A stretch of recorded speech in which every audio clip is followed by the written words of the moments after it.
أعوذ بالله من الشيطان الرجيم. بسم الله الرحمن الرحيم. الحمد لله الذي جعل الحمد مفتاحا لذكره وسببا للمزيد من فضله ودليلا على آلائه وعظمته، والصلاة والسلام على عبده وأمين وحيه وخاتم رسله سيدنا ومولانا أبي القاسم محمد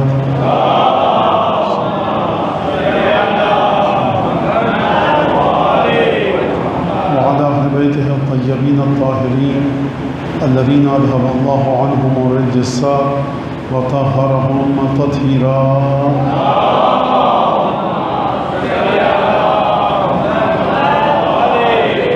واللعن الدائم على أعدائهم أجمعين.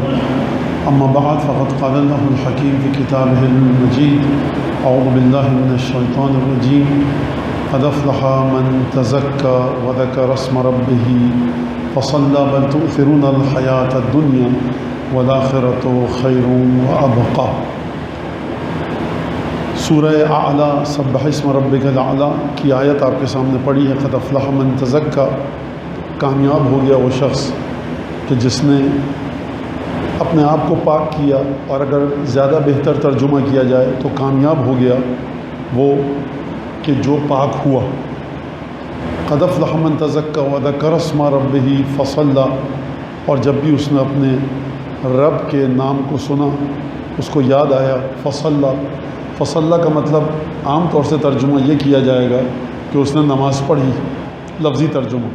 لیکن بہرحال اس ترجمے میں اگر ایک روایت کو دیکھیں جو معصومین کی طرف سے آئی ہے تو ترجمہ آپ کو اس کا بالکل مختلف کرنا پڑے گا. وذکر اسم ربہ فصلى بل تؤثرون الحیاۃ الدنیا، بات یہ نہیں ہے بلکہ بات یہ ہے، بلکہ اے لوگوں تم نے دنیاوی زندگی کو اپنا سب کچھ سمجھ رکھا ہے اور دنیاوی زندگی پر ہر چیز کو قربان کر دیا ہے. غور فرمایا، اپنے دنیاوی زندگی پر ہر چیز کو قربان کر دیا. دنیا دنیا دنیا دنیا. بل تؤثرون الحیاۃ الدنیا والآخرۃ خیر وابقى، آخرت اس دنیا سے بہتر بھی ہے اور اس دنیا کی نسبت لمبے عرصے تک کے لیے باقی رہے گی، یعنی کبھی ختم نہیں ہوگی. والآخرۃ خیر وابقى. اور پھر بعد کی آیت ہے آپ کے سامنے ہے. موضوع جو ہے آپ کے سامنے وہ یہی ہے کہ اہل بیت علیہ السلام کی تعلیمات کی روشنی میں روح کی ترقی. یہ موضوع اصل میں اس میں خامی ہے، موضوع یہ نہیں دینا چاہیے تھا مجھے، لیکن بہرحال کوئی لفظ اس سے زیادہ آسان نہیں ملا. روح کی ترقی، روایات کے اندر روح کے تزکیے کی بات کی گئی ہے، روح کو پاک کرنے کی بات کی گئی ہے. قرآن اور حدیث نے جہاں بھی روح کے بارے میں بات کی ہے، طہارت روح کی بات کی ہے، تزکیہ روح کی بات کی ہے.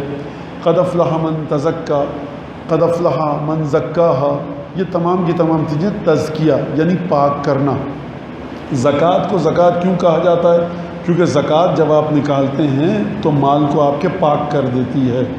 لہٰذا لیکن بہرحال اگر میں ذرا سا مشکل لفظ رکھتا ہے روایت اور احادیث کے حوالے سے تو اس میں ایک مشکل آتی کہ نوجوان بچے ہمارے ذرا سا سمجھنا مشکل ہوتا. لہٰذا میں نے ایک لفظ کا انتخاب کیا کہ روح کی ترقی.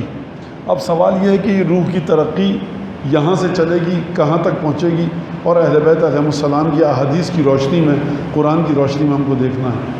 دوسرا جو میں نے سوچا تھا کہ اس موضوع کا نام رکھا جائے وہ رکھا جائے عرفان اسلامی، اسلامی عرفان، علم عرفان. کیونکہ بہت زیادہ آج کل ہمارے بچوں کے ذہن میں عرفان اسلامی، علم عرفان، اور کیا کہنے علم عرفان پہ کام کیا جائے.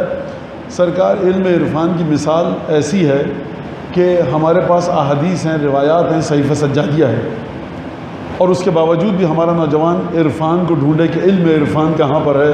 علم عرفان مولانا کوئی جاننے والا ہے پاکستان میں، علم عرفان کوئی پڑھا سکتا ہے؟ تو اس کی مثال ایسی ہی ہے کہ جیسے کوئی شخص جنگل میں جائے، گھنے جنگل میں، امیزون کے، سندر بن کے جو بنگلہ دیش بنگال میں ہے، وہ جائے کہے کہ میں جنگل دیکھنے آیا تھا لیکن اتنے درخت ہیں کہ جنگل نظر ہی نہیں آ رہا. تو اس سے کہا جائے کہ یہ جو جنگل آپ کو دکھ رہا ہے نا، جس کی وجہ جنگل نہیں دکھ رہا، یہ وہی جنگل ہے جس کو آپ ڈھونڈ رہے ہیں، کثرت وجود کی وجہ سے آپ کو نہیں دکھ رہا.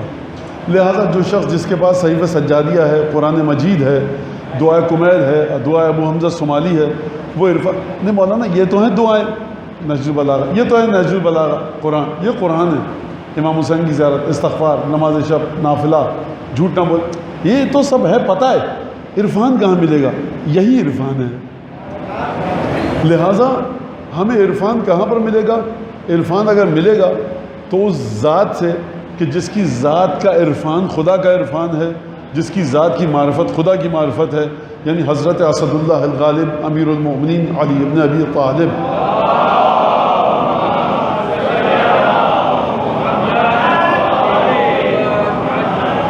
میں دو چار جملے ذرا موضوع کو سمجھانے کے لیے عرفان کا ذکر کیا آپ کے سامنے پیش کروں کہ عرفان جو اسلام میں اہل بیت کی احادیث میں جس عرفان پر گفتگو ہوتی ہے، اس عرفان کو کبھی کبھی ہم غلط سمجھ لیتے ہیں. 3 یا 4 چیزیں ہیں کہ جو محیر العقول ہیں، سپر نیچرل ہیں، نارمل طریقے سے ہٹ کر ہیں، ان علوم سے ہٹ کر ہیں جو علوم سیکھنے سکھانے کے اندر آتے ہیں.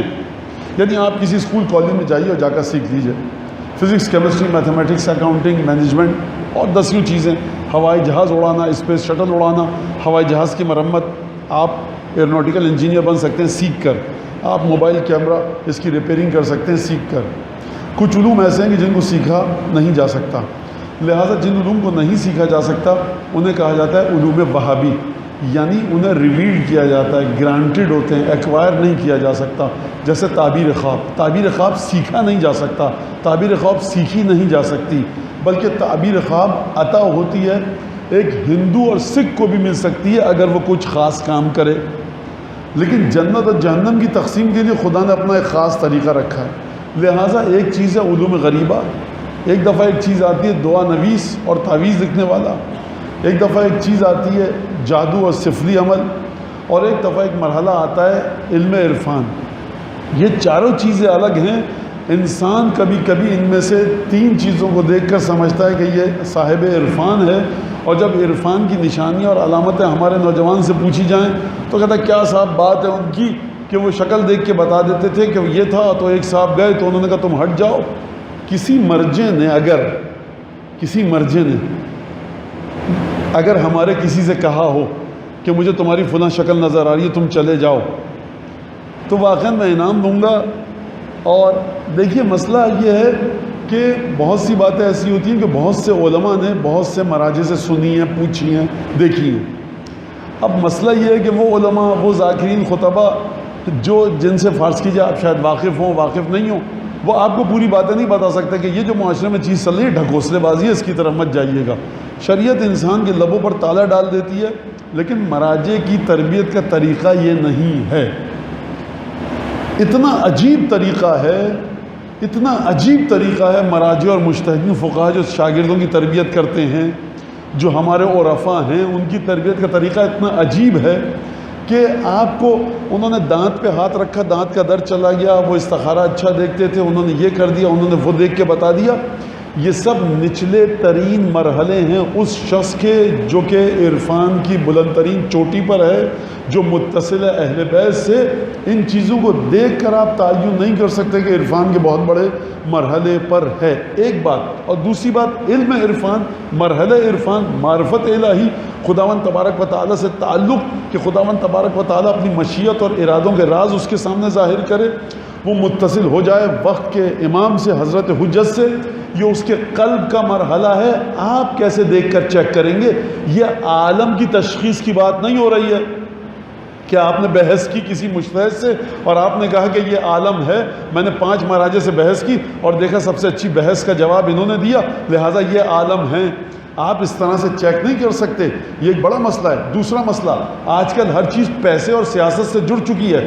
آپ کو نہیں پتا کہ کون کس کو پروموٹ کر رہا ہے، کس سیاست کے تحت، کس مانیٹرنگ کے تحت، کہ کیا فنڈنگ ہو رہی ہے. اگر فنڈنگ نہیں بھی ہو رہی، نادان ہے، جاہل ہے، احمق ہے. لہٰذا ائمہ نے جو معیارات بتائیں وہ اتنے خطرناک ہیں. اور ڈیجیٹلی یعنی الٹرا ڈیجیٹلی، اگر یہ اصطلاح میں نے ابھی خلق کیا صحیح ہو مجھے نہیں پتا، بچے کہیں گے مولانا یہ آپ نے غلط لفظ استعمال کیا، کہ اتنی خطرناک ہے اور اتنی شارپ ہے کہ کیا کوئی ڈیجیٹل سسٹم اس کا مقابلہ کر سکے گا. حضرت حجت کی حدیث سنیے، انہم شیعتنا آذونا، ہمارے احمق شیعہ ہم کو اذیت دیتے ہیں، یعنی یہ ہے ہمارا شیعہ لیکن اذیت دیتا ہے۔ ہو سکتا ہے ایک شخص تقوی کے بلند ترین مقام پر ہو سکتا ہے ایک شخص نماز شب تہجد، زبان پاک ہو، آنکھیں پاک ہو، مال حلال کما رہا ہو، لیکن بصیرت نہ ہو، نادانی کا ایک شائبہ اس کی ذات میں ہو۔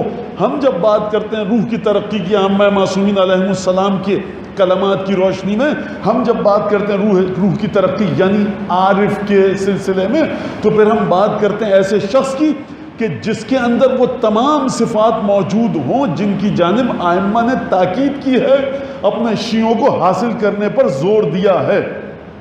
لہٰذا اب مسئلہ یہ ہے کہ یہ جو بہرحال باتیں میں بتا رہا ہوں، آپ مجھ پر یقیناً کسی نہ کسی حد تک اعتماد کرتے ہیں، اس لیے بیٹھے ہوئے ہیں کہ ایک دفعہ آپ مراجع کو سنتے ہیں ممبر سے دور دور سے، ایک دفعہ آپ جاتے ہیں اور ایریل ویو سے تصویریں منگواتے ہیں گوگل کی، کسی کے ساتھ وہ نیو یارک کی کیا تصویر ہے اور لندن کی کیا وہ ہے اور سیلاب کیا آیا۔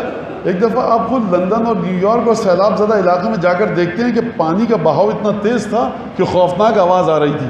لہٰذا آپ جو یہ مراجع اور ان سب کے واقعات قصے سنتے ہیں یہ بڑے دور دور سے سنتے ہیں، ان کی جو شخصیات ہیں یہ بہت بلند و بالا ہیں۔ یعنی مرجعیت شیخ انصاری کے بارے میں جو آج کے مراجع عصر کے جن کو آپ ایسا دیکھیں، مراجع کی بھی جب خدا کے انبیاء کی کلاسز ہیں ABC جن کو خدا وحی دے رہا ہے، اس کے ان کے درمیان کہہ رہا ہے پروردگار عالم لقد فضلنا، ہم نے بہت سے رسولوں پر فضیلت دی، یعنی جناب دانیال کا وہی مرتبہ ہے جو جناب نوح اور ابراہیم کا ہے، جناب حقوق کا وہی مرحلہ ہے جو رسول خدا کا ہے، گریڈنگ ہے۔ خدا کہہ رہا ہے کہ ہم براہ راست ان کو علم عطا کرتے ہیں، گریڈنگ ہے۔ وہ جو مراجع اور علماء ہمارے ایکوائر کرتے ہیں، حاصل کرتے ہیں نالج کو، تو ان میں گریڈنگ نہیں ہوگی، ہر مرجع ایک سا ہے۔ تو یہ اس بات کو آپ یاد رکھیے۔ لہٰذا کئی دفعہ نجف کے اندر عالمیت پر گفتگو ہوئی تو اس مرجع نے کہا کہ واللہ اس روضے کی قسم، امین المومنین کے گنبد کی طرف اشارہ کر کے، کہ میں اپنے آپ کو اس شخص عالم سمجھتا ہوں، لیکن واللہ اسی روضے کی قسم کہ مرجعیت کچھ ایسی چیزوں کا تقاضا کرتی ہے، ریکوائرمنٹ مرجعیت کی ایسی ہے جس کو میں پورا نہیں کر سکتا، وہ زیادہ حقدار ہے۔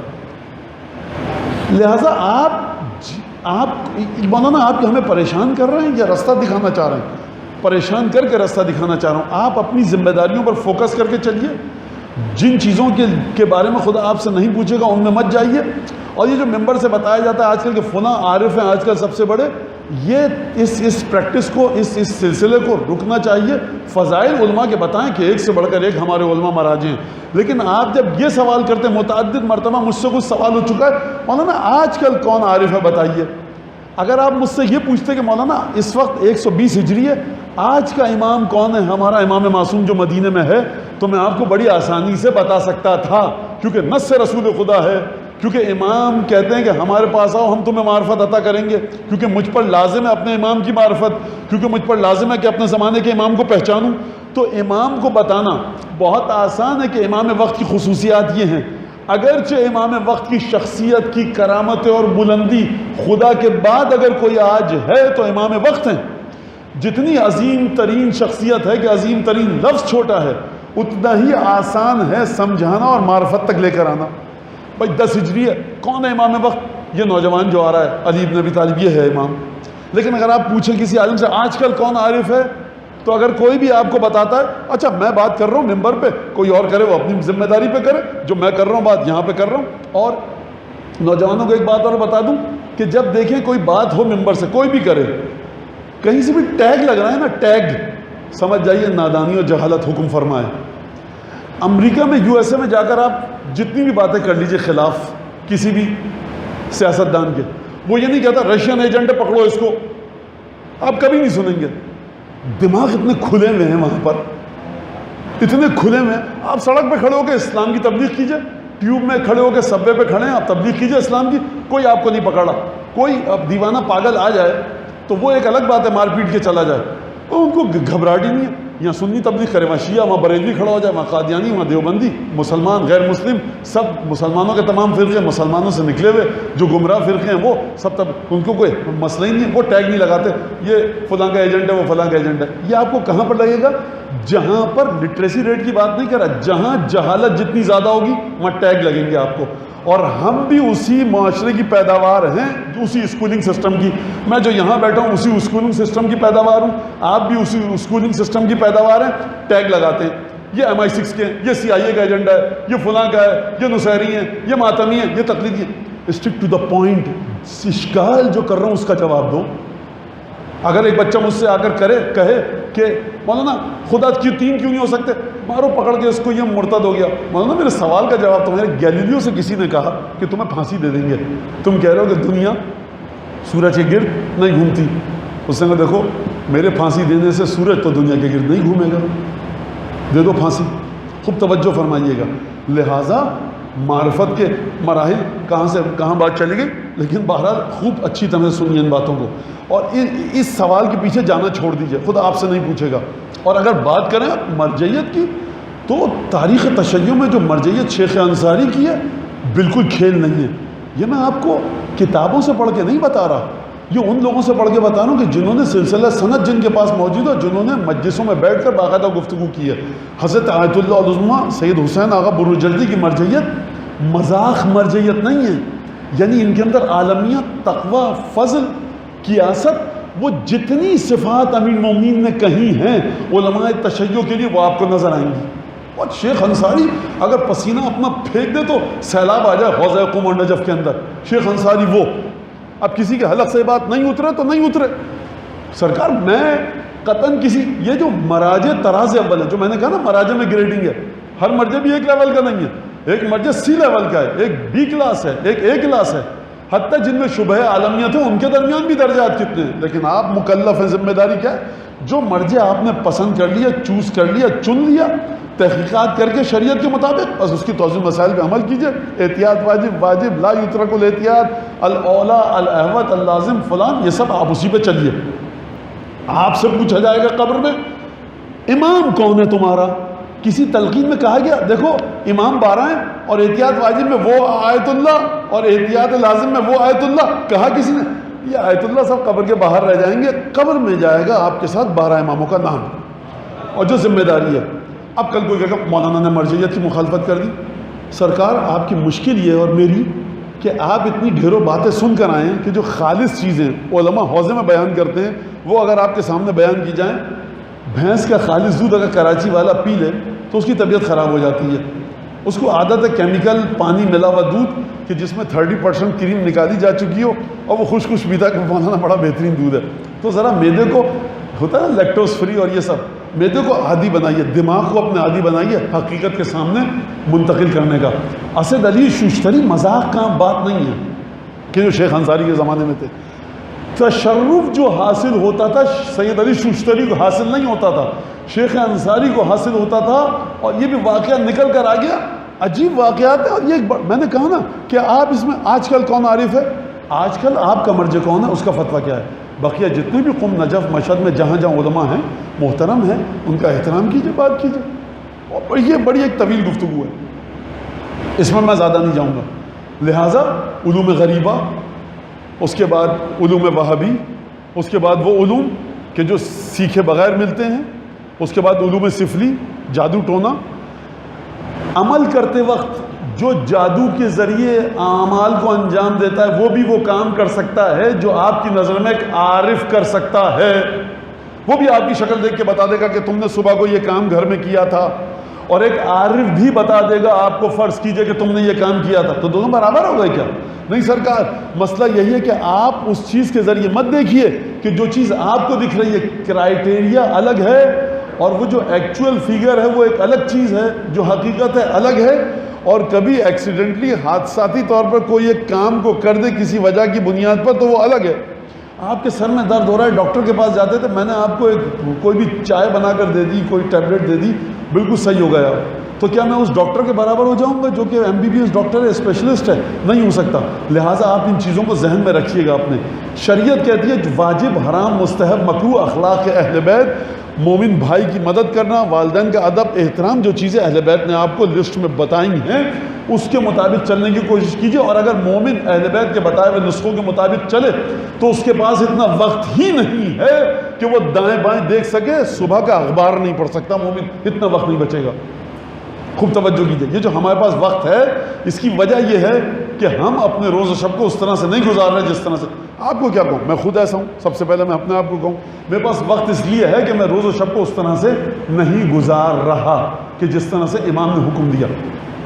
اب یہاں پر جو آیت میں نے آپ کے سامنے بڑی، قد افلح من تزکا وذکر اسم ربہ فصلی، مرکز روح کا کیا ہے. لہٰذا میں نے آپ کو بتا دیا کہ روح کی ترقی کا کوئی لفظ ہمارے یہاں موجود نہیں ہے، بلکہ ہمارے یہاں جو لفظ موجود ہے وہ کیا ہے؟ تزکیہ، پاک کرنا. ایک بہت بڑے عالم تھے، ان کے پاس ایک درویش صوفی قلندر کوئی آیا، کہا آپ اجازت دیجیے آپ کے بیٹے کو طی الارض سکھا دوں. طی الارض، طی الارض کیا ہے؟ ابھی ارادہ کیا، بیٹھے بیٹھے لاہور پہنچ گئے. تو انہوں نے کہا کہ میں نے اپنے بیٹے کو وہ چیزیں سکھا دی ہیں جس کے بعد اس کو اس چیز کی کوئی ضرورت نہیں ہے. اس نے کہا نہیں. آپ کہا بھائی تمہارا طریقہ یہ ہے کہ تم آیت کو اس طرح سے عمل کرتے ہو قد افلح من قواہا، اور ہم لوگ قرآن کو پڑھتے ہیں قد افلح من زکاہا. فرق کیا ہے؟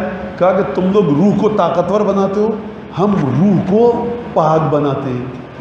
پاک بنانا الگ ہے، طاقتور بنانا الگ ہے. طاقت اگر طہارت کے بعد آئے تو مطلوب خداوندی ہے، طاقت اگر خدا کے حکم کو پامال کر کے آئے تو ٹھکانہ جہنم ہے. لہٰذا یہ جو رسول خدا فرما کر گئے صلی اللہ علیہ وآلہ وسلم کے دو بھاری چیزیں چھوڑ کر جا رہا ہوں، قیامت میں لگیں گے ترازو. وہ تمام چیزیں، بڑا خاص ذکر ہے قبلہ، بڑا ایک عجیب ذکر دیا ہے، بڑا خاص ذکر.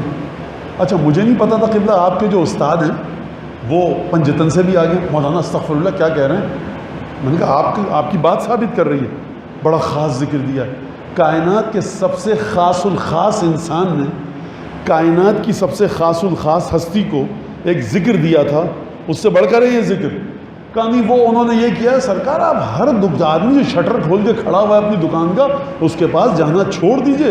رسالت مآب نے تسبیح سیدہ جناب سیدہ کو عطا کی ہے. آپ کی سمجھ میں نہیں آ رہی کیا؟ عقل کام نہیں کرتی کیا؟ صلوات کی فضیلت کے آگے کسی چیز کی فضیلت ہے؟ زیارت عاشورہ کے ذکر سے بڑھ کر کوئی ذکر ہے؟ سورہ یاسین امام عصر کو پڑھ کر ہدیہ کرنے سے بہتر کوئی ذکر ہے؟ نماز اول وقت سے پڑھنے سے بہتر کوئی چیز ہے؟ رسالت مآب کی حدیث ہے کہ نماز کہتی ہے جو اول وقت پڑھتا ہے نماز کو، نماز کہتی ہے اس سے حفظک اللہ حفظتنی، خدا تجھے بچائے، تو نے مجھے بچایا.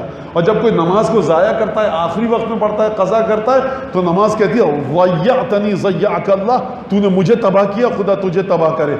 نماز یہ نہیں کہتی کہ تو خدا تجھے تباہ کرے صحت کے لحاظ سے، مال کے لحاظ سے، اولاد کے لحاظ سے. یعنی اب نماز نے کہہ دیا کہ خدا تجھے برباد کرے. اب یہ خدا کی مشیت کہ خدا مجھ کو اور آپ کو نعوذ باللہ نماز ترک کرنے والوں کو کیسے برباد کرے. تو پہلی چیز عمل کے لحاظ سے اول وقت نماز ہے. اب اس کے بعد کیا ذکر ڈھونڈ رہے ہوں؟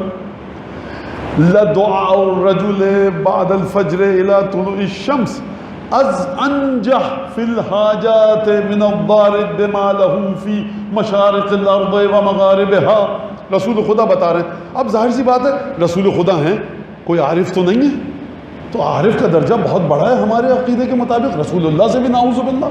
بھائی یہ فقہ ایک صاحب گئے، کہیں یہ انگوٹھی دیکھ رہے ہیں آپ؟ ہاں. کہ یہ فلاں مرجے سے میں نے ہاتھ لگوایا تھا اس کے اوپر اور دیے، اور وہ بڑا فخر کرتے تھے. کہیں یہ انگلی دیکھ رہے ہیں آپ؟ کہیں ہاں. کہ خدا نے دی ہے. یہ آنکھیں دیکھ رہے ہیں خدا نے دی ہے. تو کبھی کبھی ہم ایسی چیزوں کی طرف چلے جاتے ہیں. اچھی بات ہے، مراجع کا احترام کریں، تبرک ہے، دعا لیں. لیکن کبھی کبھی ہم وہ کر لیتے ہیں کہ معصومین اور خدا یہ ایک ہی خانے میں ہے اہل بیت کے ماننے والے کے لیے. یاد رکھیے. لہٰذا رسول خدا فرما رہے ہیں وہ انسان جو فجر کی اذان ہونے کے بعد، نماز کی ادائیگی کے بعد سورج نکلنے تک بیٹھ کر دعا کرے طلب رزق کے لیے، مشکلات کے دور ہونے کے لیے، ذکر، تسبیح، تقدیس، تحلیل، استغفار، یہ اس سے بھی زیادہ مؤثر ہے، ایفیکٹو ہے، اثر رکھتی ہے کہ انسان اپنا مال لے کر یا جو کچھ بھی تمہارے پاس طاقت اور توانائی ہے، مشرق اور مغرب زمین کے چلتے رہو اور اپنے لیے رزق کی تلاش میں جاؤ، اس سے بھی زیادہ طاقتور یہ ہے کہ صبح کی نماز سے لے کر اور سورج نکلنے تک بیٹھ کر ذکر کرو، استغفار، صلوات، قرآن، دعا، عہد، تمام کی تمام چیزیں تو رسول خدا بتا رہے ہیں۔ اب ظاہر سی بات ہے رسول خدا کے نام کے ساتھ نہ آیت اللہ العظمیٰ لگائے، نہ عارف باللہ لگائے، نہ فنا فی اللہ لگائے، مظلوم رسول ہے ہمارا، سیدھا سادہ لقب لگائے رسول اللہ۔ تو لوگوں کی سمجھ میں بات نہیں آتی، ظاہر سی بات ہے کیسے آئے، ہمیں عادت ہو چکی ہے کچھ عجیب و غریب سی۔ بہرحال لیکن یہ بات بھی سن لیجئے، اگر آپ کو کوئی مرجع، کوئی مجتہد جو ایک کلاس مرجع ہے، ہر مرجع نہیں ہوتا سرکار، کربلا کا ہر شہید ابو الفضل عباس نہیں ہے، کربلا کا ہر شہید علی اکبر نہیں ہے، کربلا کا ہر شہید علی اصغر نہیں ہے، کربلا کا ہر شہید قاسم ابن حسن نہیں ہے، تو اس کا مطلب یہ ہے کہ ہر مرجع ویسا مرجع نہیں ہے جیسے بعض مرجع ہیں۔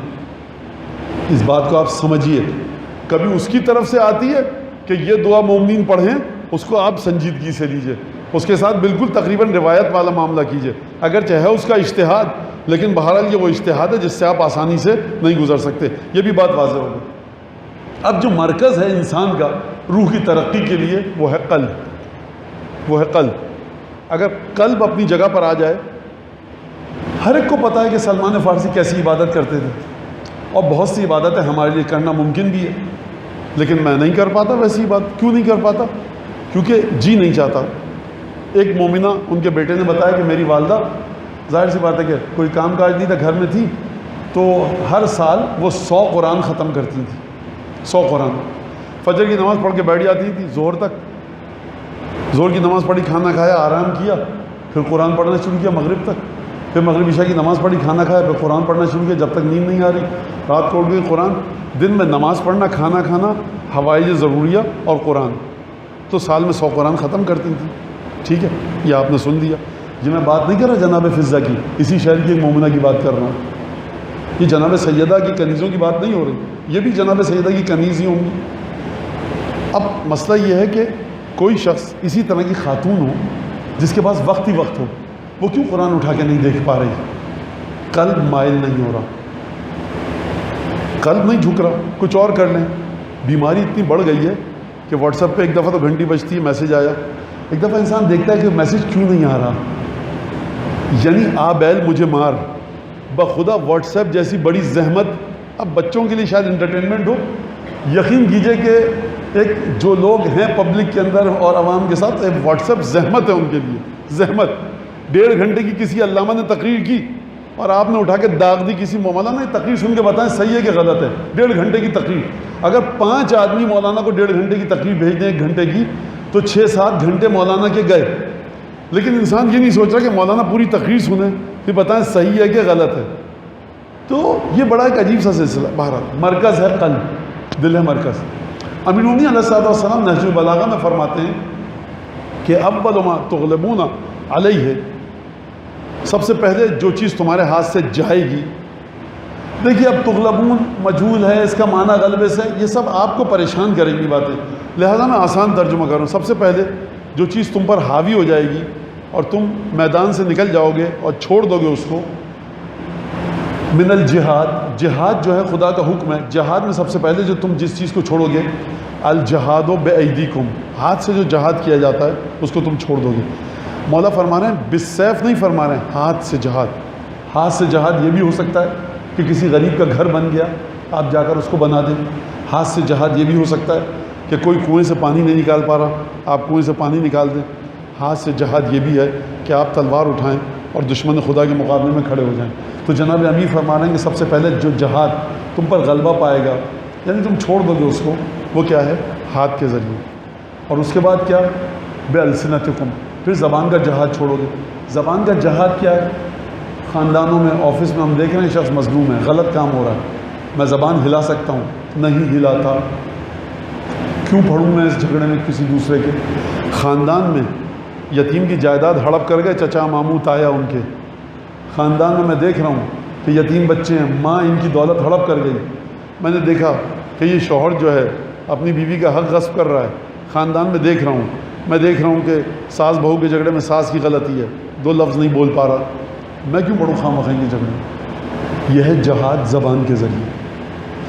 تیسرا جہاد ثم بقلوبکم، اور آخر میں سب سے جو جہاد تم چھوڑو گے نا وہ تمہارے دلوں کے ذریعے ہوگا۔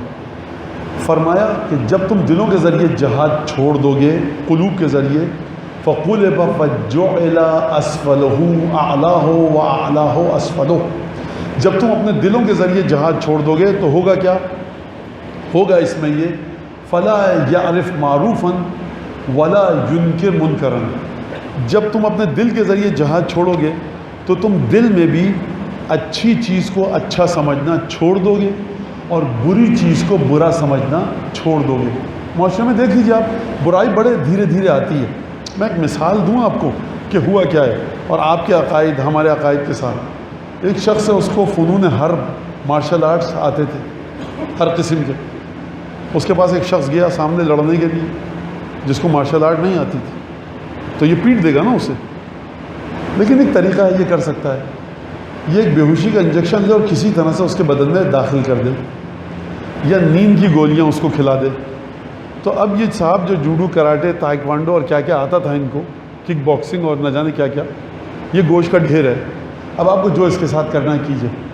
تو معصیت الہی جو آہستہ آہستہ ہمارے وجود میں داخل ہوتی ہے اعتقادات کے ذریعے، جو چیز ہم دیکھ رہے ہیں، جو چیز سن رہے ہیں، وہ ہمیں اس گوشت کے ڈھیر کی طرح کر دیتی ہے۔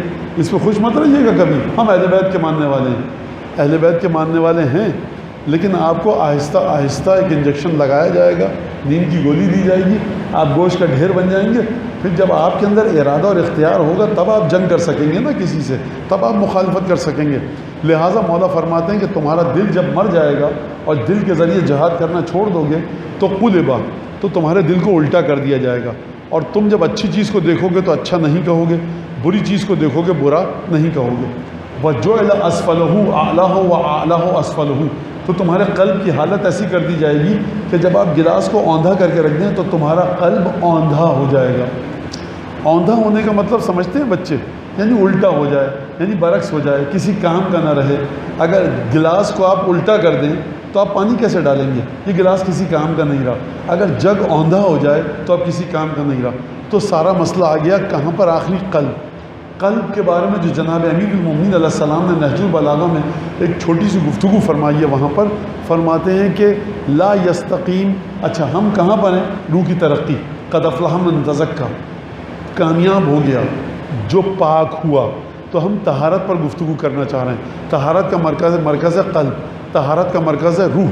تو جناب امیر المومنین نہج البلاغہ میں کیا فرما رہے ہیں؟ فرما رہے ہیں لا یستقیم ایمان عبد حتی یستقیم قلبہ ولا یستقیم قلبہ حتی یستقیم لسانہ، کسی شخص کا ایمان اس وقت تک سیدھا نہیں ہو سکتا جب تک کہ اس کا دل سیدھا نہ ہو جائے، اور کسی شخص کا دل اس وقت تک سیدھا نہیں ہو سکتا جب تک کہ اس کی زبان سیدھی نہ ہو جائے۔ یعنی جو انسان جس کی زبان سیدھی نہیں ہے، جو غلط بیانی سے کام کرتا ہے، جو ایسے کام کرتا ہے کہ زبان کے قوانین شریعت کی پابندی نہ کرے، جناب امیر فرما رہے ہیں کہ یہ مت سمجھنا کہ تمہاری زبان جو اول فول کہہ رہی ہے کہتی رہے گی، تمہارے دل پر اثر نہیں ہوگا۔ دل پر اثر ہوگا اور دل تمہارا اوندھا ہو جائے گا، کسی کام کا نہیں رہے گا، اس میں انوار الہی کی تجلی نہیں آ سکے گی۔ چھٹے امام جعفر صادق علیہ الصلوۃ والسلام،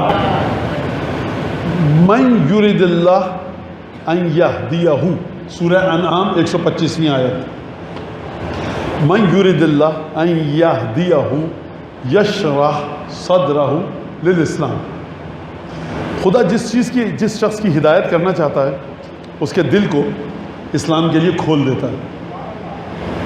ٹریفک اگر سڑک چوڑی ہو جائے، ٹریفک کتنی آسانی سے گزرتی ہے۔ کراچی والوں کے لیے خیر ایک نعمت خواب و خیال کی ہے، لیکن کہیں پر اگر کوئی ہو سڑک ایسی کھلی ہو، گڑھے نہ ہو، یہ دروازہ کھلا ہے، آپ اس کو 1/4 کر دیجئے، لوگ بڑی مشکل سے نکلیں گے۔ تمام دیواریں ہٹا دیجئے، ایک چشم زدن میں لوگ باہر چلے جائیں گے۔ مولا فرماتے ہیں اس آیت کو سنیے پہلے، سورہ انعام کی 125ویں آیت، من یرید ان یہدیہ، خدا جس کے بارے میں ہدایت ارادہ کرتا ہے کہ اس کی ہدایت کرے، یشرح صدرہ للاسلام، اس کے سینے کو اسلام کے لیے کھول دیتا ہے۔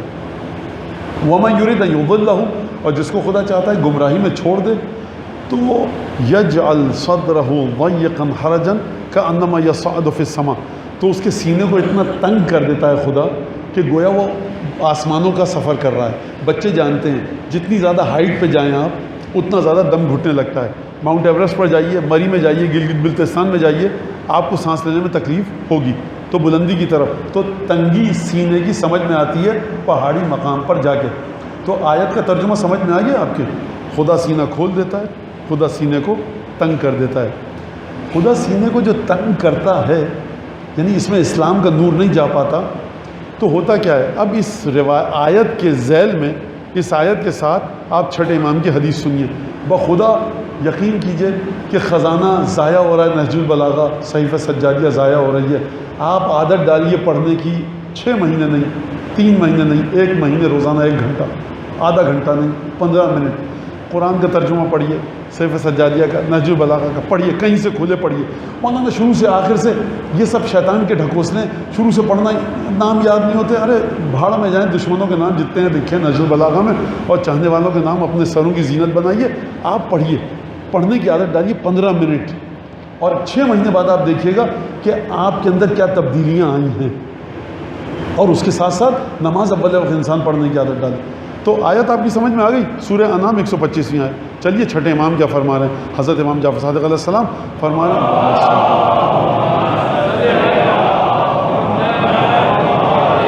اذا اراد اللہ بعبد خیرا نکت فی قلبہ نکتۃ من نور۔ خدا جب کسی بندے کے ساتھ بھلائی کا ارادہ کرتا ہے تو اس کے دل میں، اس کے قلب پر نور کا ایک نقطہ، ایک ڈاٹ لگا دیتا ہے، نور کا ایک ڈاٹ لگا دیتا ہے۔ بس بات ختم ہو گئی؟ نہیں، اس سے زیادہ دلچسپ بات آگے ہے۔ وَوَكَّلَ بِهِ مَلَكًا يُسَدِّدُهُ، اور اس کے ساتھ ایک فرشتے کو جوڑ دیتا ہے جو اس کو غلط جگہوں پر جانے سے روکتا ہے، غلط افکار، غلط خیالوں سے روکتا ہے۔ سمجھ میں آ گئی بات؟ وَإِذَا أَرَادَ اللَّهُ بِعَبْدٍ سُوءًا، اور جب خدا کسی کے ساتھ برائی کا ارادہ کرتا ہے تو نکت فی قلبہ نکتۃ من الظلمہ، اس کے دل پر اندھیرے کا ایک نقطہ لگا دیتا ہے۔ معذرت، اصلاح کیجئے، تصحیح کیجئے، کریکشن، نکتۃ سودا، کالا نقطہ لگاتا ہے، وہاں لگاتا ہے نور کا نقطہ۔ نور کے مقابلے میں ہونی چاہیے تھی تاریکی، سفیدی کے مقابلے میں ہے سیاہی، نقطہ لگائے نور کا۔ اس کے مقابلے میں کون سا نقطہ لگنا چاہیے؟ تاریکی کا۔ کہا کہ نہیں، سیاہی کا۔ سیاہی میں تاریکی بھی ہے اور خود سیاہی بھی ہے۔ تاریکی اگر خدا کہتا، امام فرماتا تو شاید سمجھ میں نہ آتا، خود تاریکی کا مطلب اس سے زیادہ منفی معنی لگتا ہے میرے لحاظ سے، میری جو سمجھ میں آ رہا ہے۔ پھر کیا کرتا ہے خدا؟ اس کے ساتھ کیا کیا تھا؟ جس کے دل پہ نور کا نقطہ لگایا تھا، فرشتے کو چھوڑ دیا تھا۔ وَوَكَّلَ بِهِ شَيْطَانًا يُضِلُّهُ، اور اس کے ساتھ شیطان کو جوڑ دیتا ہے جو اس کو گمراہ کرتا ہے۔ یہاں تک آپ نے بات سن لی۔ تو مولانا مجھ غریب کا کیا قصور؟ نقطہ لگایا نور کا خدا نے، سلمان کے دل میں لگا دیا، یزید کے دل میں لگایا نقطہ کس چیز کا؟ ظلمت کا، تاریکی کا۔ تو یزید کا کیا قصور؟ لگایا خدا نے۔ تو اب جب تک آپ حدیثوں کو ایک کے ساتھ ایک جوڑ کر نہیں دیکھیں گے، کوئی نہ کوئی کام اختیاری ایسا ہونا چاہیے جو ہم اور آپ کریں تو نقطہ لگے نور کا، اور کوئی نہ کوئی کام ایسا اختیاری ہونا چاہیے جو ہم کریں تو نقطہ لگے تاریکی کا، ظلمت کا، سیاہی کا۔ لہٰذا جناب امیر کے پاس چلیے آپ، دوبارہ اس حدیث کو دہراؤں گا۔ جناب امیر نے کیا فرمایا کہ دیکھو، جب تک تم اپنی زبان کو سیدھا نہیں کرو گے، یعنی سمجھ میں آیا کہ بنیادی ترین چیز ہے انسان کی زبان۔ زبان اگر اس کی سیدھی ہو جائے تو پھر قلب نورانی ہونے لگتا ہے۔ یہ ایک بہت اہم بات ہے کہ جو آپ کو اہل بیت کیا ملے گی۔ اور اسی لیے آپ جتنے بھی علماء کے پاس جائیے، بزرگان ہمارے نجف اور قم میں، وہ عبادتوں کے ساتھ ساتھ جو نصیحت کرتے ہیں، کہتے ہیں کم بولو۔ اب یہ سب سے پہلے تو میں خود اس نصیحت کی زد میں ہوں، 1 گھنٹہ 10 منٹ ممبر پر بیٹھ کے بولتے رہتے ہیں، تو بہرحال ذرا کم بولو۔ کسی عالم نے لکھا ہے کتاب میں اپنی، ایک صاحب نے چلہ کھینچا، رسول خدا کو خواب میں دیکھیں اور رسول خدا سے ذکر لیں۔ اچھا عجیب بات، ان کو کوئی ذکر نظر نہیں آیا، جناب سیدہ کی ذات نظر نہیں آئی، حسن حسین علیہ السلام نظر نہیں، امیر المومنین، رسول خدا سے ڈائریکٹ لیں گے، رسول ان کو دے رہے ہیں۔ تم اب یہ بہرحال عقل پہ پتھر پڑتے ہیں، ایسا ہی ہوتا ہے۔ ہو سکتا ہے نیت اچھی ہو بیچاری کی۔ خیر 40 دن تک دعا پڑھی، رسول خدا کو خواب میں دیکھا، کہا یا رسول اللہ مجھے ذکر بتائیے کیا ہے؟ کہا خاموش رہا کرو۔ ذکر پوچھا تھا کیا پڑھوں؟ رسول خدا کہنا تم کچھ مت پکڑو، خاموش رہا کرو بس۔ یعنی تم جب بھی منہ کھولتے ہو نا، زبان کھولتے ہو، تو فتنہ فساد تباہی بربادی آتی ہے۔ لہٰذا آپ دنیا میں دیکھیے کہ جو چیز سب سے پہلے مخالفت کی گئی اہل بیت کی، وہ زبان غلط ہی لی تھی۔ جو چیز سب سے پہلے جس نے حق کو واضح کیا وہ کسی کی زبان اور لسان متبرک تھی، جس نے کہا تھا، زبان کے ذریعے کہا تھا نا، من کنت مولا ہو فہذا علی مولا، اس کو پہچانو، اس کا مقام کیا ہے۔ یعنی اس زبان مبارک سے نکلے ہوئے جملوں کو زبان کے ذریعے اس سے ٹکرایا گیا۔ زبان تھی کہ جس نے کہا کہ حسین ابن علی سے بیعت لو، اگر اپنے خیال کو جو تمہارا جی چاہ رہا تھا اپنے دل میں رکھتے اور اپنے اس حکم کو اجرا نہیں کرتے، اس کو اپلائی اور امپلائی نہیں کرتے، تو مسئلہ وہیں رہ جاتا، یہ گناہ نہ ہوتا۔ خوب توجہ فرما رہے ہیں آپ، یعنی میرے جی میں آ رہا ہے کہ میں آپ کو یہ لفظ کہہ دوں، لیکن میں نہ کہوں، اپنے دل میں رکھوں اس بری بات کو، تو یہ باعث ثواب ہے، دل میں نورانیت کا باعث ہے۔ لہٰذا ایک بات آپ اس کو سنیے اور سمجھیے کہ جب رسول خدا سے آ کر اصحاب نے پوچھا کہ ہم دیکھتے ہیں کہ دمبوں کا ریوڑ ہے، ایک دفعہ آسمان کی طرف دیکھتے ہیں گھبرا کر، کہا کہ عالم غیب میں کچھ عذاب ثواب یہ سب چیزیں جو میں اپنے الفاظ میں بتا رہا ہوں، جب واقعات رونما ہوتے ہیں تو ان جانوروں کو اطلاع ملتی ہے اور یہ جانور دیکھتے ہیں۔ کہا یا رسول اللہ جانور دیکھتے ہیں؟ فرمایا اگر تم بھی اپنی زبانوں کو لغویات سے محفوظ رکھو تو تمہاری سماعت بھی ان کی طرح ہو جائے گی۔ لہٰذا روح کی سب سے پہلا مرحلہ کیا ہے؟ قلب کی پاکیزگی، اور قلب کی طہارت کس سے جڑی ہوئی ہے؟ زبان سے۔ آپ نے توجہ کی کہ زبان سے جڑے۔ ایک درود بھیجیں محمد آل محمد۔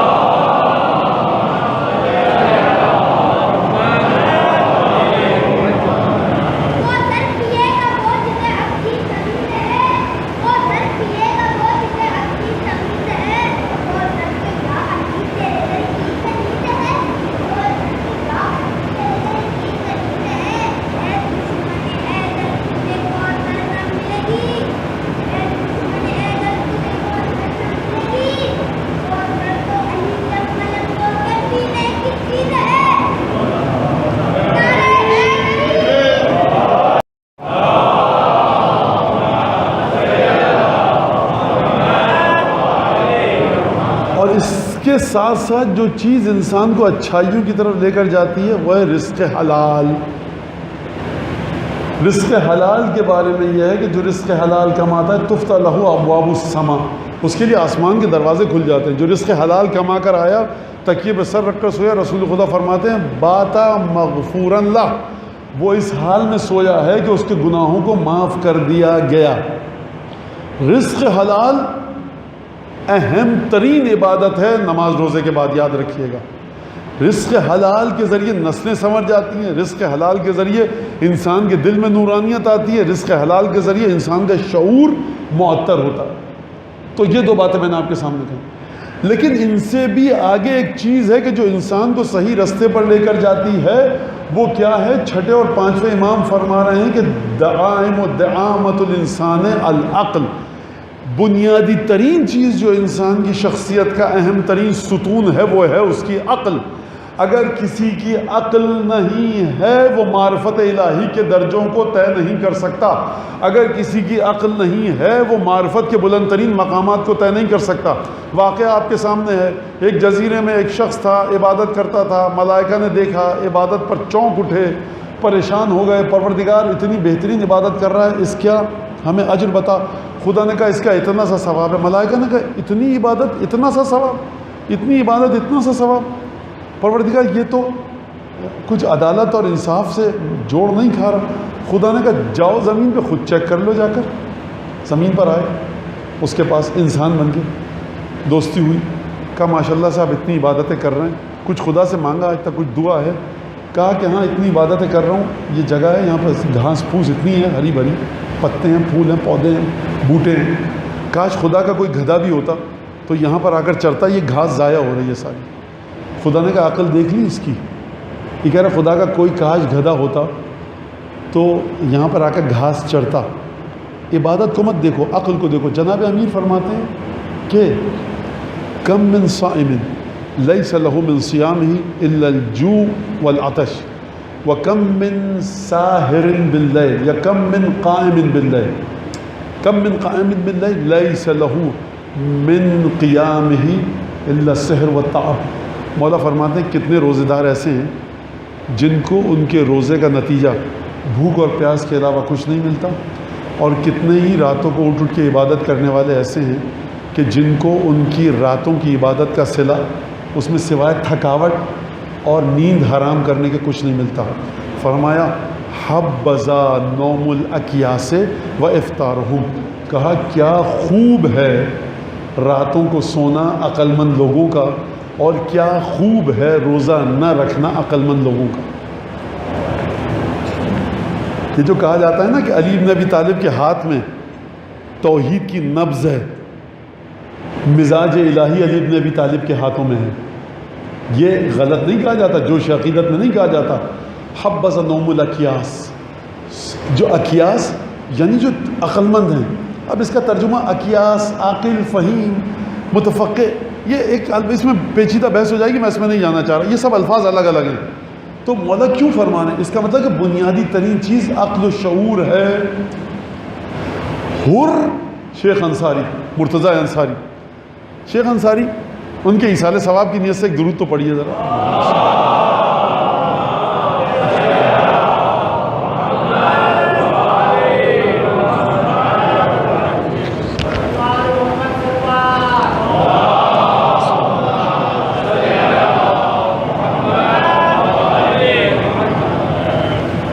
شیخ انصاری کے 3-4 شاگرد تھے، اور وہ مرزا حبیب اللہ رشتی، مرزا محمد حسن شیرازی مرحوم کلانتر، اور باقی شاگرد بھی ہیں، تاریخ میں بڑے متنازع رہے، مسائل پیش آئے، نیک لوگ تھے۔ اب آپ کو پتہ ہے انسان معاشرہ سماج ہے، جوہلا جب عالم کے بارے میں فیصلہ کریں تو یہی ہوتا ہے۔ شیخ مرزا محمد حسن شیرازی 1892 میں انتقال ہوا، اور کئی دفعہ تشرف حاصل ہوا امام زمانہ کی بارگاہ میں مرزا محمد حسن شیرازی کو۔ وہ جب اپنا درس اجتہاد درس خارج دیتے تھے تو شیخ انصاری کی باتوں کو نقل کرتے تھے اور اعتراض کرتے تھے کہ ہمارے استاد نے یہ کہا، ان دلائل کی بنیاد پہ یہ بات غلط ہے۔ پھر آخر میں کہتے تھے لیکن ہم شیخ کی بات کو قبول کرتے ہیں۔ تو شاگرد کہتے تھے کہ آپ پورے درس میں اعتراض کرتے ہیں یہ بات غلط ہے اس روایت کی بنیاد پر یا یہ قاعدہ، اور آخر میں آپ پھر مان لیتے ہیں، کہتے ہیں کہ ہاں، اور شیخ کی بات کو مضبوط کرتے ہیں آپ۔ تو کیا وجہ؟ کہا تم نے شیخ کو میتن در کیا، ہم نے حین در کیا ہے۔ تم نے شیخ کا نام سنا ہے، ہم نے شیخ کو آنکھوں سے دیکھا ہے کہ شیخ انصاری ہے کون۔ اور شیخ انصاری مرزا حبیب اللہ رشتی نے، جو کہ شیخ انصاری کے عظیم ترین شاگردوں میں سے تھے، اور مراجع عصر کا جن میں سے شاید بہت سے بزرگ تقلید کرتے ہوں، ان کا کہنا ہے کہ مرزا حبیب اللہ رشتی اصلا عالم دنیا سے اس کا تعلق نہیں تھا، رہتے ہوئے وہ اس دنیا سے باہر زندگی گزارتا تھا۔ یہ میں اس مرجے کی بات نہیں کر رہا کہ جو آپ کے سی کلاس یا ڈی کلاس مرجے، اور یہ تو ایک مصیبت ہو جائے گی، توہین کر دی مراجع کی۔ توہین نہیں، کلاسیفیکیشن ہے۔ میں نے کہا کہ جناب دادیان رسول خدا کے برابر ہیں کیا؟ سلمان فارسی ابو الفضل عباس کے برابر ہیں کیا؟ نہیں ہے، تو سمجھیے اس بات کو۔ تو مرزا حبیب اللہ رشتی نے کہا کہ شیخ نے اپنا علم مجھے دیا، سیاست مرزا محمد حسن شیرازی کو دی۔ سیاست کا مطلب کیا ہے؟ یعنی اجتماع شیعہ معاشرے کی ہدایت۔ جب مراجع ہمارے بات کرتے ہیں سیاست کی، تو شیعہ معاشرے کی، مومنین کی، مسلمین کے معاشرے کی ہدایت قرآن اور اہل بیت کے مطابق۔ تو کہا کہ علم مجھے دیا، سیاست دی محمد حسن شیرازی کو، زہد اپنے ساتھ لے گیا۔ تو یہ جو باتیں ہیں نا، یہ آپ نہیں سمجھ سکتے۔ 12 درود پڑھیں محمد آل محمد پر میں۔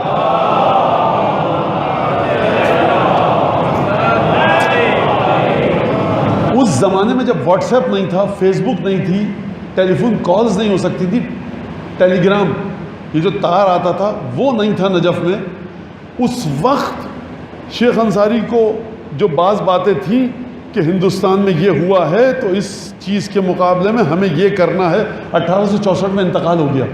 یعنی پیسہ جب بھیجا گیا تو ہر پیسے کو شیخ انصاری قبول نہیں کرتے تھے۔ زہد کا عالم یہ تھا کہ ایران عراق میں لوگ مراجع کے لیے نظر کرتے ہیں، میرا فلاں کام ہو گیا، میں 10,000 تومان شیخ انصاری کو دوں گا، تو نظر کرتے تھے لوگ، لا کے پیسہ دیتے تھے۔ شیخ کے لیے پیسہ حلال تھا، خمس نہیں تھا، زکوٰۃ نہیں تھا، جیسے چاہتے۔ تو وہ اس پیسے کو بھیجتے تھے مشہد کہ جو ترکمانستان سے آنے والے زائرین کو اغوا کر کے رینسم منی لیا جاتا ہے ان کو پیسے دو اور ظاہر امام رضا کو آزاد کرواؤ. یہ ہر امامہ ویسا امامہ نہیں ہوتا جو اس سر پر ہے. کچھ امامے ایسے ہوتے ہیں جن سے فرشتے جن کو چومتے ہیں آ کر. سرکار یہ سمجھیے بات کو. آپ درود پڑھیں تمام علماء کے لیے جو گزر چکے ہیں.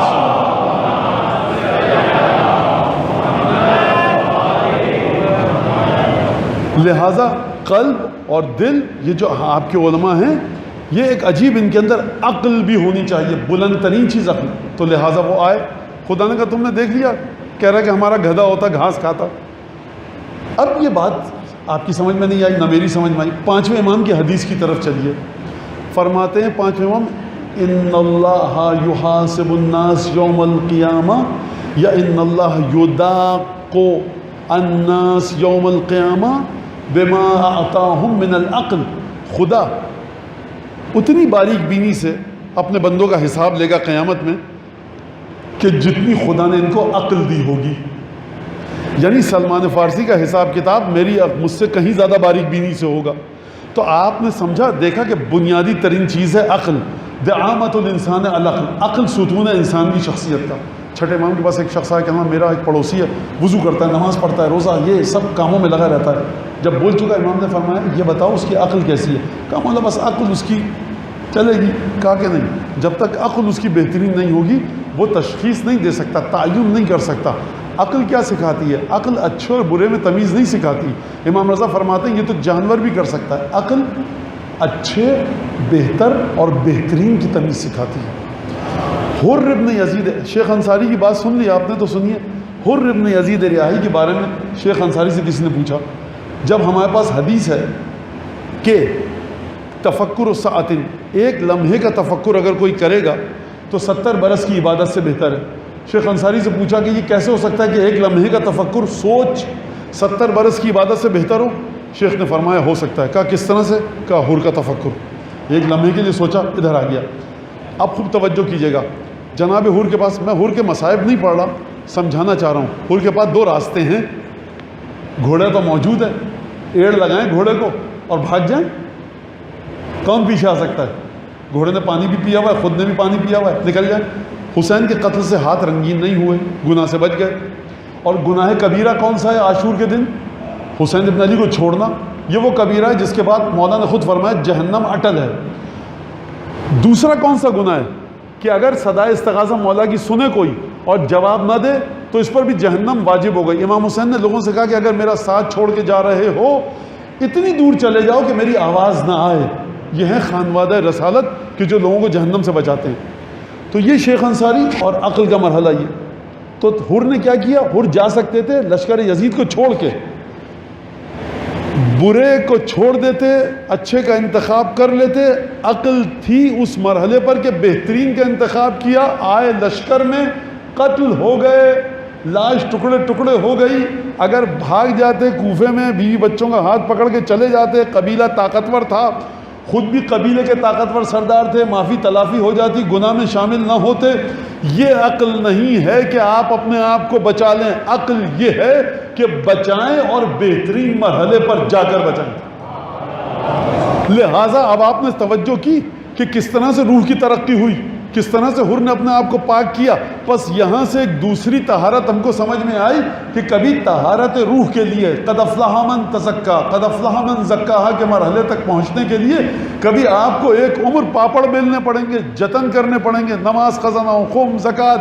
اس کے بعد انسان مر گیا, قبر کی پہلی رات, نور آیا, امیر المومنین آئے, جنت کی کھڑکی کھول دی گئی. اور کبھی عقل کے ذریعے انسان ایسا فیصلہ کرتا ہے کہ اگر وہیں رک جاتا تو لعنت اللہ علیہ ہوتا. کچھ قدم کے فاصلے پر ادھر آ گیا, السلام علیکم یا انصار دین اللہ ہو گیا. لہٰذا آپ نے توجہ کی کہ ہمیشہ ضروری نہیں ہے کہ آپ ایک لمبی عمر گزار کر بلند ترین مقام پر جائیں. لیکن مسئلہ یہ ہے کہ چھٹے امام کے فرمان کے بقول کہ قلب میں نقطہ نورانی آئے گا کیسے, سارا مسئلہ یہ. تو آپ کے اختیار میں کوئی چیز ہونی چاہیے. یقیناً حر نے عبادتیں ایسی کی ہوں گی کہ جن عبادتوں نے بوقت ضرورت آ کر حر کی مدد اس طرح سے کی کہ وہ صحیح مقام پر آ گئے. لہٰذا اب آپ یہاں پر آ کر دیکھیے کہ عقل اگر بات آ گئی، اب عقل کی طرف چلیے. جناب امام علی نقی علیہ الصلوۃ والسلام،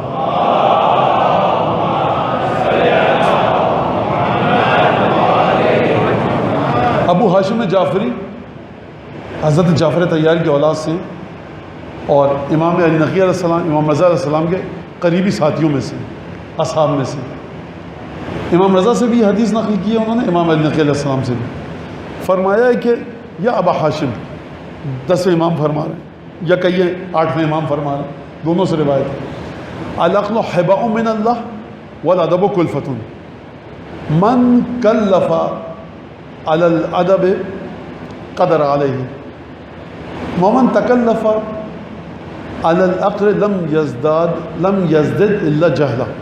فرمایا کہ دیکھو ابو ہاشم جعفری، عقل ہے خدا کی طرف سے تحفہ انسان کو، اور ادب، مینرز، اٹھنا بیٹھنا، سماج میں کس طرح سے رہنا، یہ ہے آداب.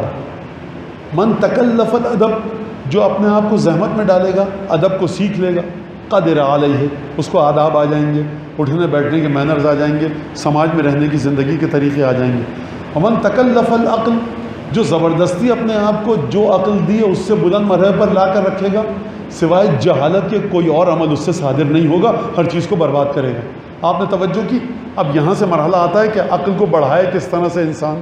تو اب وہ کل انشاءاللہ گفتگو ہوگی کہ عقل کو بڑھائے کس طرح سے، لیکن یہ آپ سمجھ لیجئے کہ ادب کو سیکھا جا سکتا ہے، عقل کو سیکھا نہیں جا سکتا. یہ امام کس عقل کی بات کر رہے ہیں؟ اب جب یہاں تک یہ تمام کی تمام باتیں ہو گئیں اور طہارت نفس اور طہارت روح کے لیے، تو اس میں اذکار ہیں، عبادتیں، وہ تمام کی تمام چیزیں. لیکن جب انسان آتا ہے اور روح کی ترقی کی جانب آتا ہے، اپنے اوپر کام کرتا ہے، اچھا ہو جاتا ہے. معاشرے میں کہتے ہیں لوگ نماز پڑھنے مسجد میں جاتے ہیں، ہر سال مخصوصی میں کربلا، کبھی مشہد، کبھی نجف، خمس وغیرہ دیتے ہیں، اچھے آدمی ہیں، ہر طرف واہ واہ سبحان اللہ ہونے لگتی ہے. یقین کیجئے کہ یعنی کہ اگر اس وقت دنیا کی آبادی 7 ارب ہے نا، 7 ارب ہے، تو آپ یوں سمجھیے کہ امیر المومنین کے دل میں 7 ارب روحیں موجود ہیں. یعنی ایک ایک انسان کی روح کو جناب امیر گویا جانتے ہیں، بشر کی نفس کو جانتے ہیں، روح کی گہرائیوں کو اس طرح سے جانتے ہیں کہ جیسے جناب امیر ہر انسان کے دل میں بیٹھے ہیں. یہ میں نے کیوں کہا جملہ؟ ایک حدیث سناتا ہوں پھر آگے بڑھتے ہیں. فرمایا اتقوا ظنون المؤمنین، مومنین جو تمہارے بارے میں یا کسی کے بارے میں گمان کرتے ہیں نا، اس سے بچو، اس کا خیال رکھو، اس کی پرواہ کرو. کنسرن ہونا چاہیے تمہارا کہ مومنین کسی چیز کے بارے میں کیا خیال رکھتے ہیں، ان کے خیال کو کنسیڈر کرو، اہمیت دو. فَإِنَّ الْحَقَّ يَجْرِي عَلَى لِسَانِهِمْ، کیونکہ اکثر مومنین کی زبان پہ جب معاشرے میں ایک چیز فضا آ جائے تو حق ان کی زبان سے کبھی کبھی جاری ہو جاتا ہے. خوب توجہ فرمائی آپ نے. اتنی پیچیدہ ترین گفتگو کو مولا کائنات اتنی آسانی سے کر کے چلے گئے. کیا فرمایا؟ مومنین کے خیالات جو ہوتے ہیں کسی خاص چیز کے بارے میں، اس کی پرواہ کیا کرو، کنسرن ہونا چاہیے کہ بھئی کیا کہہ رہے ہیں مومنین اس کے بارے میں، فلاں چیز کے بارے میں کیا کہہ رہے ہیں، فلاں ایریا کے بارے میں کیا کہہ رہے ہیں لوگ، فلاں مالک مکان کے بارے میں کیا کہہ رہے ہیں، اس کا گھر کرائے پہ دینا چاہیے یا نہیں، فلاں قافلے میں جانا چاہیے یا نہیں. جو آ رہا ہے برا بھلا کہتا ہوا آ رہا ہے ایرانی راہ سے، آپ پھر چلے گئے. لوگوں نے کہا تھا مولانا تو اچھی بات پہ حمل کرنا چاہیے، عذر ڈھونڈے. مولا فرما رہے ہیں مومنین کی باتوں کو سنو. اکثر مومنین، اگر عام مومنین جو ہیں، جو قاعدے کے ہیں، شعور والے ہیں، وہ کسی چیز کے بارے میں کچھ کہہ رہے ہیں تو اس کی پرواہ کیا کرو، خیال رکھو اس چیز کا. لہٰذا مومنین کو معیار قرار دے رہے ہیں. توجہ فرمائی آپ نے، خوب توجہ فرمائی. مومنین کو معیار قرار دے رہے ہیں. چلیے اب دوبارہ ایک اور جملے میں، اللہم انی اعوذ بک ان تحسن علانیتی فی لامعۃ العیون. پروردگار میں تجھ سے پناہ مانگتا ہوں کہ میری شخصیت کو لوگوں کی نگاہوں میں تو اچھا کر دے، حسین کر دے. وتقبح ما ابطن سریرتی، اور پروردگار میں اس سے پناہ مانگتا ہوں کہ تو میرے باطن کو، میری روح کو برا قرار دے دے. یا علی ابھی تو آپ کہہ رہے ہیں کہ مومنین جو خیال کرتے ہیں ان کی پرواہ کیا کرو، مومنین صحیح کہہ رہے ہوتے ہیں. اب اگر یا علی کسی کے بارے میں مومنین کہیں کہ اچھا آدمی ہے تو آپ پناہ کیوں مانگ رہے ہیں کہ پروردگار میں پناہ مانگتا ہوں اس سے کہ لوگوں کے بارے میں میری رائے. اچھا ایک بات اور سمجھا دوں نوجوان بچوں کو، جو ائمہ ہمارے دعا مانگتے ہیں نا کہ پروردگار میرے نفس میں یہ خرابی ہے تو تو یہ کر دے، تو یہ دعا ایک عربی کا ایک طور طریقہ ہے، گفتگو کرنے کا طور طریقہ ہے، وہ اس وقت سمجھانا مقصود نہیں ہے۔ تھوڑی دیر کے لیے بالفرض محال سمجھ لیجئے اس کو کہ مولا کائنات اپنے لیے ہی دعا کر رہے ہیں، تھوڑی دیر کے لیے مانے لینے میں تو کوئی حرج نہیں ہے۔ اللہم انی اعوذ بک ان تقبح علانیتی فی لامعۃ العیون، لوگوں کی نگاہوں کے سامنے پروردگار تو میری شخصیت کو اچھا کر دے، تو حسن اچھا کر دے، میں پناہ مانگتا ہوں۔ وتقبح ما ابطن فی سریرتی، اور میرے جو سریرہ ہے، میری جو ذات ہے میرے اندر، اس کو تو کبھی کر دے، معیوب کر دے، غلیظ کر دے، برا کر دے، میں تجھ سے پناہ مانگتا ہوں اس بات کی۔ فرمایا پھر اس کے بعد کہ پروردگار اگر تو یہ کر دے گا، تو نے یہ کر دیا، تو پھر لوگ میری تعریف کریں، فأبدی، تو میں لوگوں کے سامنے ظاہر کروں گا اپنی کس چیز کو، کیا چیز ظاہر ہوگی؟ میری خوبیاں ظاہر ہوں گی، اور جو میری برائی ہے وہ میرے اندر رہے گی۔ یہ ہوتا رہے گا یہاں تک کہ میری موت آ جائے گی، تو پھر کیا ہوگا؟ وہ فضی الیکا، پروردگار میں تیری بارگاہ میں وہ چیز لے کر آؤں گا جو میرے اندر ہے، وہ چیز لے کر آؤں گا جو لوگ دیکھ رہے تھے یہیں چھوڑ کر آؤں گا۔ تو جو لوگ دیکھ رہے تھے وہ تھی اچھائی، کسی کام کی نہیں تھی، یہاں چھوڑ دی، اور جو تو دیکھ رہا ہے وہ تھی میری روح جس میں غلاظت تھی، تیرے پاس لے کر آیا، تو پروردگار میں اس سے پناہ مانگتا ہوں۔ تو آپ نے دیکھا کہ جب مرحلہ یہ ہے کہ انسان پاکیزگی کی طرف جائے تو لوگ اس کے بارے میں اچھا خیال کرتے ہیں۔ مولا کائنات کہہ رہے ہیں کہ جب لوگ تمہارے بارے میں اچھا خیال کریں تو دیکھو یہ بیماری کا آغاز ہے، پروردگار عالم سے پناہ مانگتے رہنا، کیونکہ ایسا نہ ہو کہ لوگ تمہیں اچھا کہیں تم اپنے باطن سے غافل ہو جاؤ۔ تو آپ نے اس بات کو سمجھا ائمہ اہل بیت علیہم السلام کی نظر میں کہ جب آپ اچھائی کی طرف جا رہے ہیں تو اب مرحلہ آیا ہے کہ اپنے آپ سے غافل نہ رہیے گا۔ جب برائی میں تھے تو غافل رہنے یا نہ رہنے کا کوئی سوال ہی پیدا نہیں ہوتا۔ لہٰذا روح کی ترقی کے لیے بنیادی ترین چیز یہ ہے کہ انسان پروردگار عالم سے مسلسل لو لگا کر رکھے اور اپنے آپ کو چیک کرتا رہے۔ یہی وجہ ہے کہ امام نے فرمایا لیس منا من لم یحاسب نفسہ کل یوم، ہم میں سے نہیں ہے وہ شخص کہ جو ہر روز اپنا محاسبہ نہ کرے۔ لہٰذا یہ روح کی طہارت، جہاں پر عبادتوں کا حکم دیا گیا ہے وہاں پر ایک اور مرحلہ ہے ہمارے یہاں کہ جو ہم نہیں سمجھ سکتے اور لوگ اس پر اعتراض کرتے ہیں، آپ عمل کرتے ہیں۔ نماز پڑھنا ایک عمل ہے، روزہ رکھنا ایک عمل ہے، مومن کی مدد کرنا ایک عمل ہے، والدین کی خدمت، چھوٹوں سے محبت، بڑوں کا احترام ایک عمل ہے۔ کسی کو مشکل میں دیکھا آپ نے عمل کیا۔ ایک دفعہ جب مرحلہ آتا ہے روح کی پاکیزگی میں ذکر کا، تو وہ ہماری سمجھ میں نہیں آتا۔ یہ اتنی دفعہ پڑھنے کا آیا، روایت میں پڑھیے، یہ اس سے کیا ہوگا؟ پھر اس سے بڑا ایک اور مرحلہ آتا ہے آج کل کے ایام کے لحاظ سے، آنسو بہا دیجئے، تو اس کا فائدہ کیا ہوگا؟ اس پر کل انشاءاللہ گفتگو کریں گے۔ تو ہر عمل کو جو معصومین کی جانب سے آیا ہے، خدا کی جانب سے آیا ہے، عمل جتنا بھی حقیر ہماری نظر میں ہو، اگر معصوم اس کا نتیجہ بتا رہے ہیں کہ یہ نکلے گا، تو تب تو مجھے کوئی حق نہیں ہے اس پر گفتگو کرنے کا۔ لہٰذا ذکر کی قلت اور کثرت کو مت دیکھا کیجئے، عمل کی قلت اور کثرت کو مت دیکھیے، دیکھیے کہ پروردگار اور رسول خدا کی بارگاہ میں وہ عمل کتنا وزن رکھتا ہے۔ آپ اس کے ماننے والے ہیں جس کی ایک ضربت قیامت تک لوگوں سے نہیں سنبھل سکے گی۔ قیامت کب آئے گی کسی کو نہیں پتا۔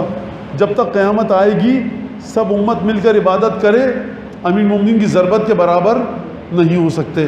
لہٰذا آپ اس کے ماننے والے ہیں، تو ان چیزوں کو سمجھیے۔ کل انشاءاللہ مزید اس پر گفتگو کریں گے۔ تو آج یہاں تک کی گفتگو کا نتیجہ جو گفتگو ہوئی وہ یہ کہ رزق حلال انسان کے پاس ہونا چاہیے، زبان پر قابو کرے، اور نماز اول وقت، یہ بنیاد ہے۔ اور ذکر جو ائمہ معصومین علیہم السلام نے ہم کو بتائے ہیں، ان اذکار سے بڑھ کر کوئی ذکر نہیں ہے۔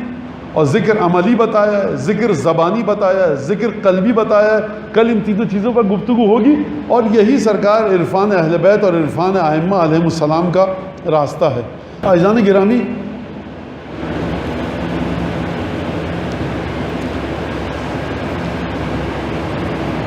ایام سفر ہیں، اور انسان اگر کوئی ایک ایسے خاص ماحول میں پلا بڑا ہو کہ جو شرم و حیا اور عفت و پاکیزگی کا ماحول ہو، اور پھر اس کے بعد اسے ایک ایسے ماحول میں جانے پر مجبور کیا جائے کہ جو اس کے اس مزاج کے خلاف ہو، وہ خواتین یا وہ خاتون مستورات کہ جو باپردہ ہوں، بھائی بیٹوں بھانجوں محارم کے علاوہ کسی سے گفتگو نہ کی ہو، اگر ان کو ایسے ماحول میں لایا جائے کہ جو ان کی اس شان کے خلاف ہو تو یہ بڑا کٹھن مرحلہ ہے، اور ایسے مرحلے پر آ کر خواتین کے اوسان اپنے مقام پر نہیں رہتے، حواس اپنے مقام پر نہیں رہتے۔ کیا کہیں اس بی بی کو کہ جس نے اپنی اس ماحول کے خلاف اس ماحول میں جا کر نہ صرف یہ کہ مقابلہ کیا بلکہ خطبے اس انداز سے بیان کیے کہ لوگوں کو گمان یہ ہوا کہ جناب امیر کے الفاظ ہیں۔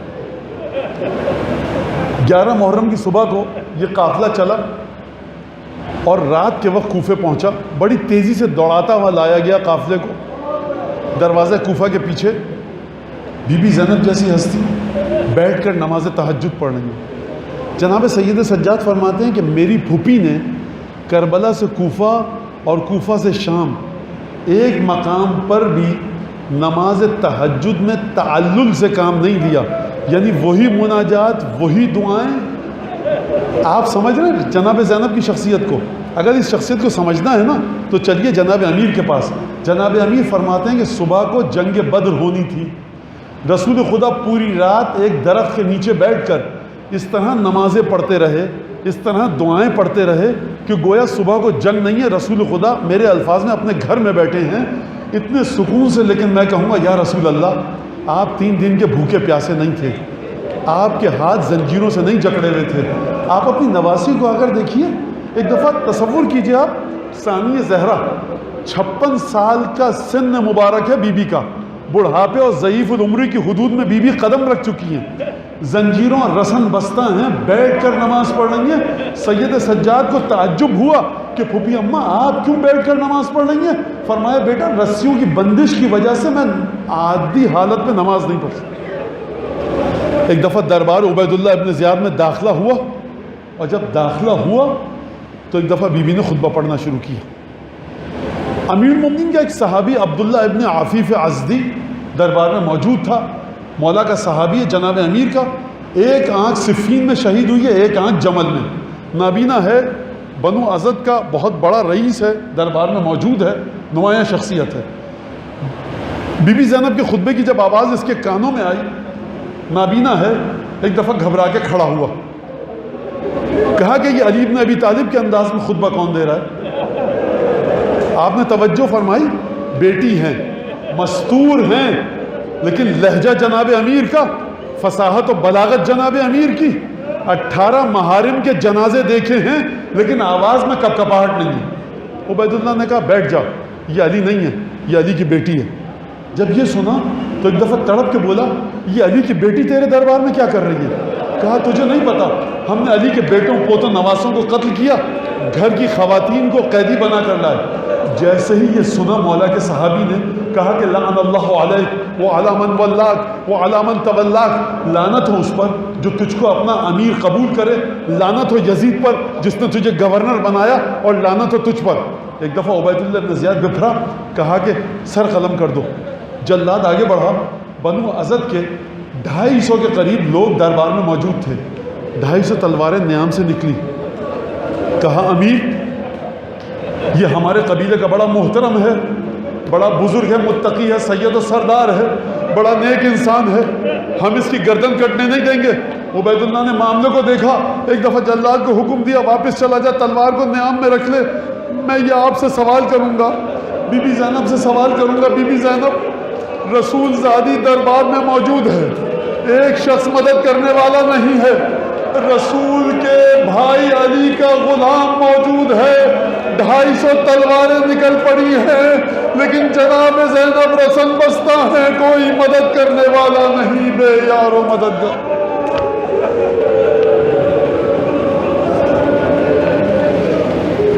اللهم كن لوليك الحجة بن الحسن صلواتك عليه وعلى آبائه في هذه الساعة وفي كل ساعة وليا وحافظا وقائدا وناصرا ودليلا وعينا تسكنه ربك طوعا وتمتعه فيها طويلا. اللهم الحق محمد وعليه محمد عليه صل على محمد وعلى محمد وعجل فرجهم وعظمهم من الجن والإنس من الأولين والآخرين واكفنا ما همنا وارزقنا العافية ووسع رزقنا وطول أعمارنا والصحة والسلامة في الجسم والروح. ربنا تقبل منا إنك أنت السميع العليم وتب علينا إنك أنت التواب الرحيم بجاه محمد وآل بيته الطيبين. دعاء قبولية البلاد العظيم